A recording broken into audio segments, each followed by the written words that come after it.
네, 함께 묵상할 하나님의 말씀은 다니엘서 제6장 19절부터 24절까지 말씀입니다.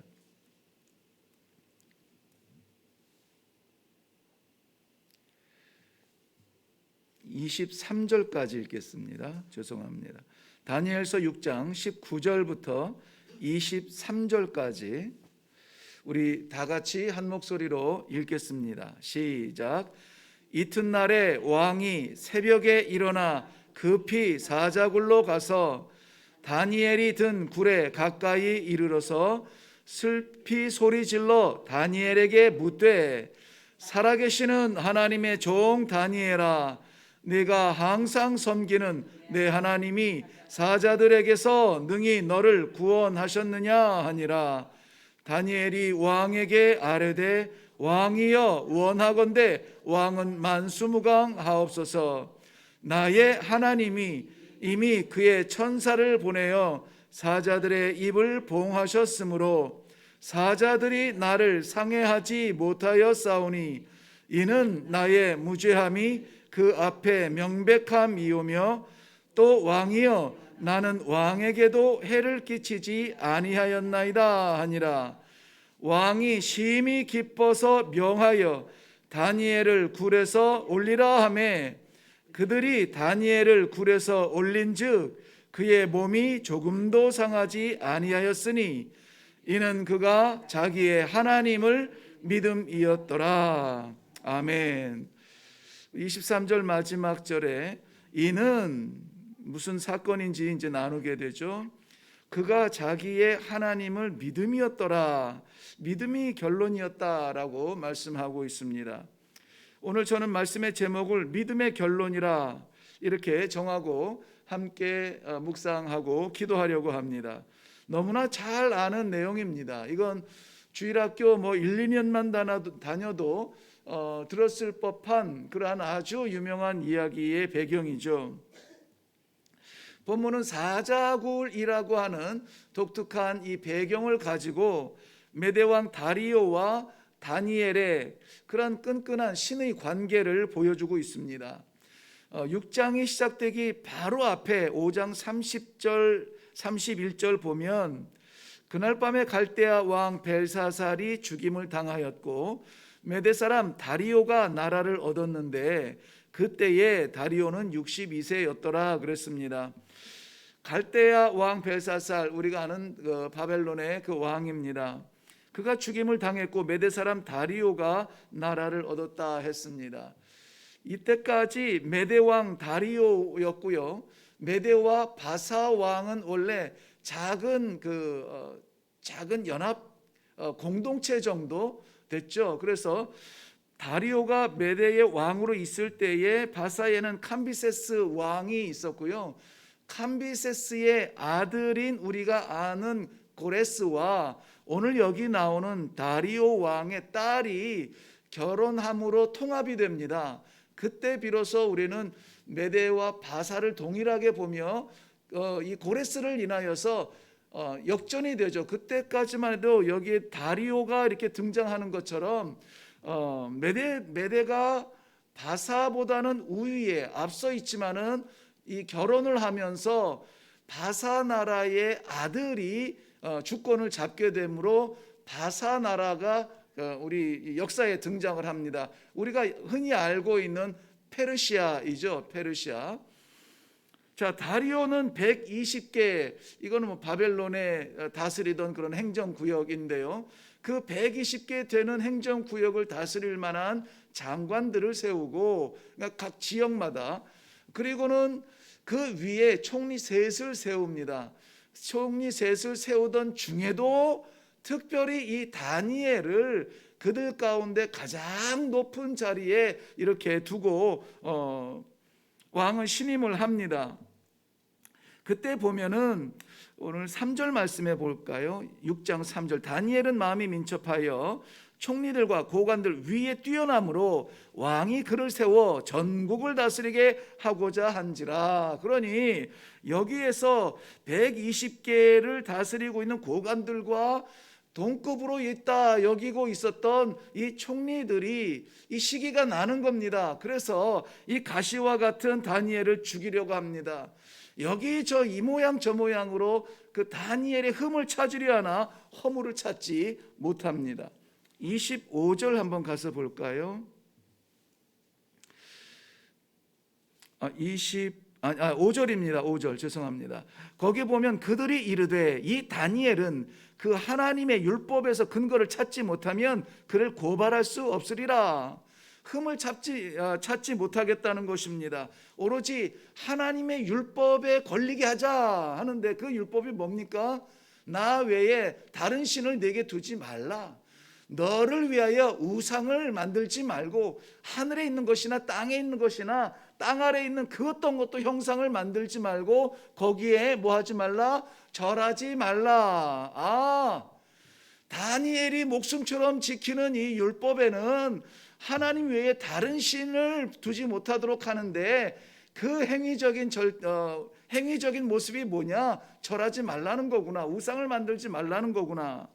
그러면서 왕에게 이들이 나아가서 아이디어를 내죠. 30일 동안 기한을 정해서 왕 외에는 다른 그 어떤 신에게도 절하게 하지 마시죠. 이것은 바꿀 수 없는, 변할 수 없는 불변의 법으로 왕께서 도장을 꽝 찍어 주십시오. 너무나 좋은 아이디어입니다. 왜 그렇습니까? 바벨론을 정복하고 새로운 제국이 되었는데 120도나 되는 그러한 이 광대한 땅을 다스리려고 하면 뭐가 필요합니까? 연합이 필요하죠. 그 연합을, 민족적인 연합을 이룰 수가 없으니 왕을 오로지 한 기점으로 해서 모든 120 그런 행정구역이 다 왕만 바라보게 하는데 얼마나 기가 막힌, 그야말로 기가 막힌 그러한 아이디어였습니다. 그래, 그거 좋다. 도장을 꽝 찍어줍니다. 그런데 우리가 잘 아는 대로 10절 말씀 한번 가겠습니다. 10절 말씀에 다니엘이 이 조서에 왕의 도장이 찍힌 것을 알고도 자기의 집에 돌아가서는 윗방에 올라가 예루살렘으로 향한 창문을 열고 전에 하던 대로 하루 3번씩 무릎을 꿇고 기도하며 그의 하나님께 감사하였더라. 자, 이 조서가 선포된 것을 모를 리가 없지요. 그런데 거기에 도장이 찍힌 것을, 왕의 도장이 찍힌 것을 어떻게 해요? 알고도 변함없이 전에 하던 대로 하나님께 기도하고 있습니다. 변함없이. 그래서 늘 아주 유치하지만은 반복적으로 이야기하는 게 형편과 상황을 보면 하나님이 보이지 않습니다. 이 형편이 이러니 하나님 도와주세요. 하나님을 보는 것 같죠? 아닙니다. 이 형편 좀 벗어나게 해주세요. 형편 때문에 죽겠어요. 형편이 주제가 되어져요. 그렇기 때문에 형편을 보면 하나님이 안 보이는데요, 하나님을 보면 형편이 안 보입니다. 믿습니까?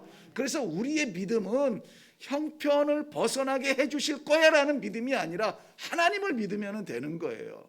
하나님을 믿으면 되는 겁니다. 자, 여기에서 정말 하나님께서 명령한 그 율법 그대로 다른 신을 두지 않았습니다. 다른 신에게 절하지 않았습니다. 굳건하게 형편과 상황을 다 견뎌내고 하나님께만 절하며 3번씩 기도했습니다. 그랬더니 어떻게 됩니까? 위기가 옵니다. 위기가 와요. 다 잘 아는 내용이니까는 자세한 설명을 하지 않습니다.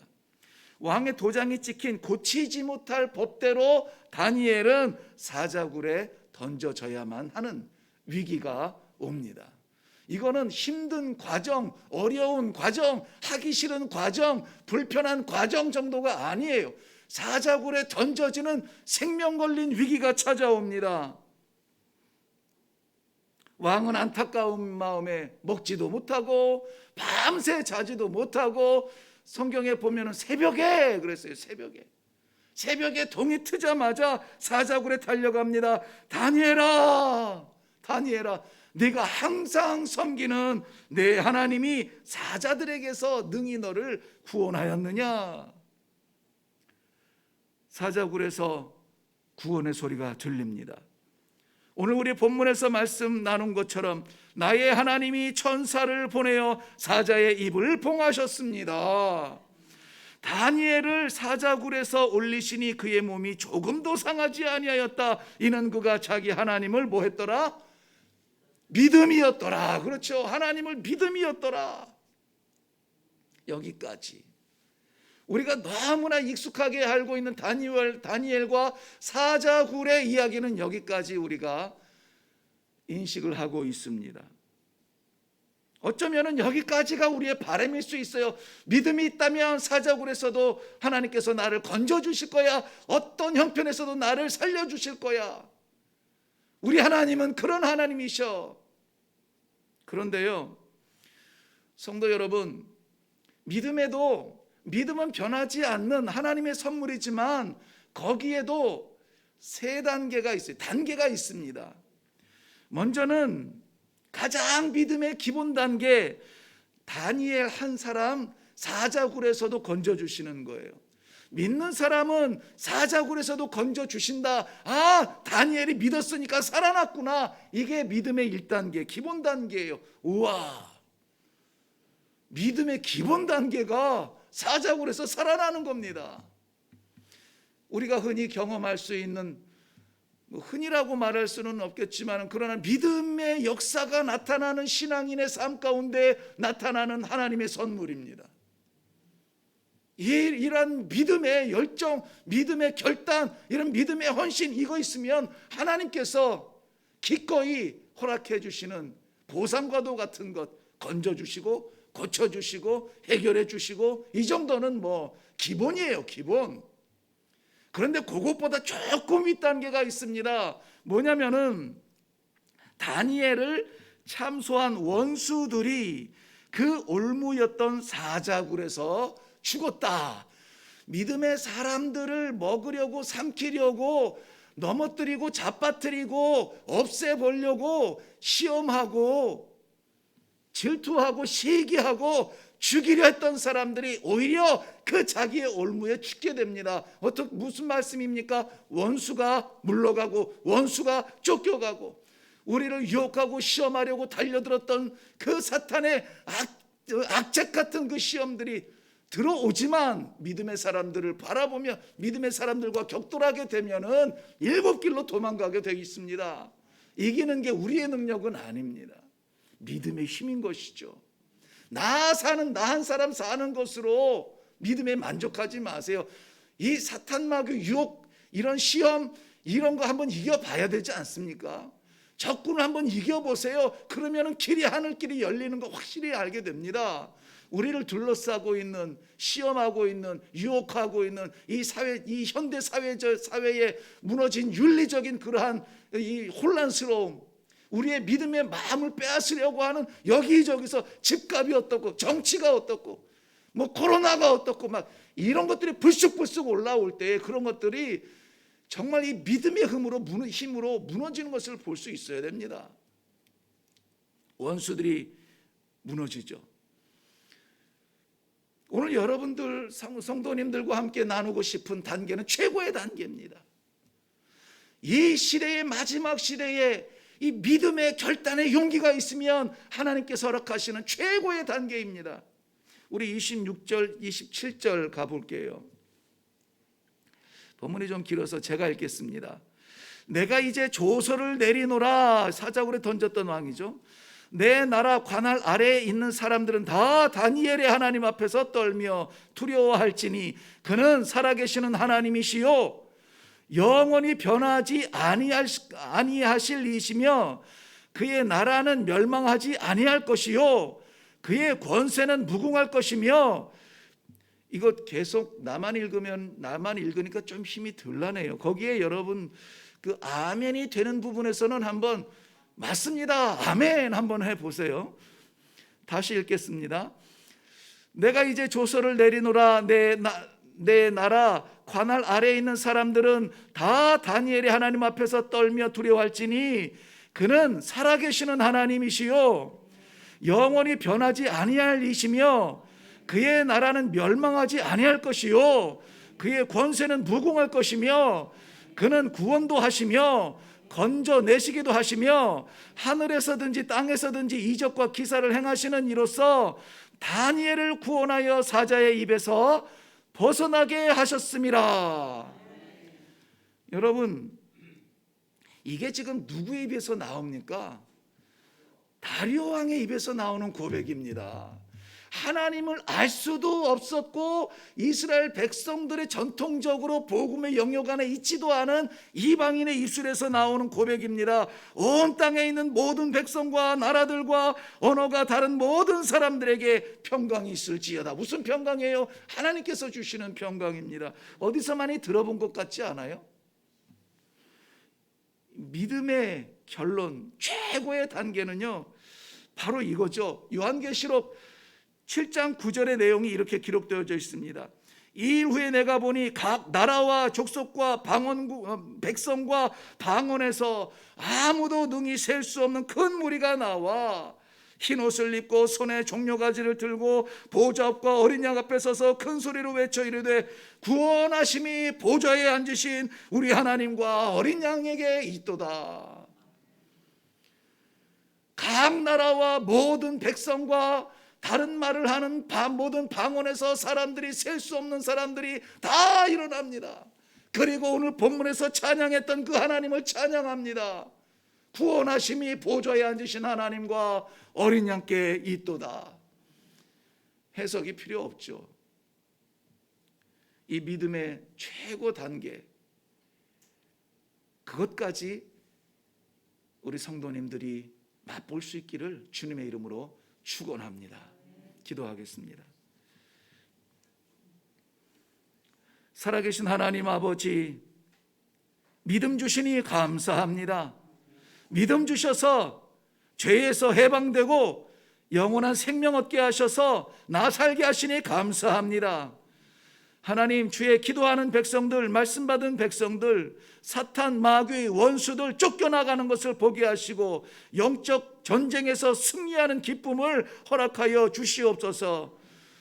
우리 하나님께서 이렇게 새벽 제단에 부르신 주의 백성들 말씀 주시고 기도하게 하시니 믿음의 최고 단계인 각 나라와 백성들과 방언하는 모든 백성들이, 다른 언어를 말하는 사람들이 우리의 믿음의 보상으로 달려나와 하나님을 향하여서 구원하심이 여호와께 있습니다.